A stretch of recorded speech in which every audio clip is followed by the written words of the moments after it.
When we lose self-control, we tell a story about a sudden collapse. One bad decision, one moment of weakness, one breaking point where everything just falls apart. We picture it like a dam bursting. But that story, as dramatic as it is almost never true. Self-control rarely, if ever, fails all at once. If it were sudden, it would actually be easier to handle. You could point to a single mistake, a single lapse in judgment, that one unusual day that threw you off.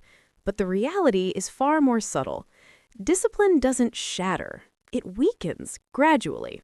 The warning signs are there, but they're quiet and so easy to ignore until it's too late.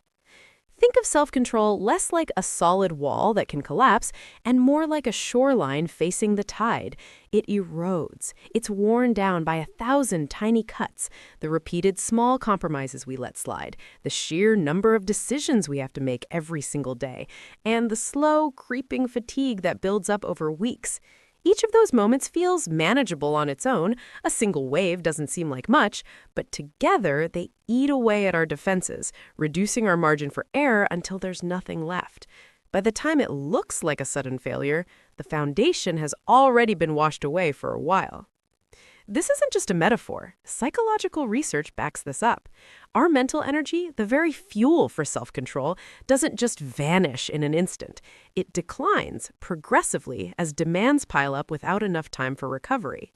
People don't suddenly lose control out of nowhere.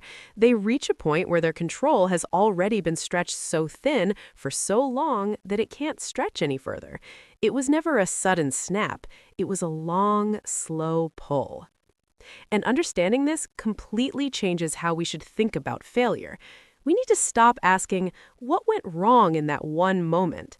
That question focuses on the symptom, not the cause. A much better, much more useful question is, what was building up beforehand? Was it a lack of sleep for the past week? Was it the 100 tiny decisions you had to make at work before you even got home? Was it a lack of structure in your day, allowing for too many exceptions to your own rules? That moment of failure isn't the original problem. It's the final signal that the system was already overloaded. So what does this mean in practice? It means effective discipline isn't about heroic last-minute saves. It's about maintenance. It's about learning to spot the early signals of erosion. Pay attention to that feeling of rising friction when sticking to your goal starts to feel just a little bit harder than it did yesterday. Notice when you start negotiating with yourself more often, trying to justify those small compromises, and most importantly, recognize when you aren't getting enough recovery.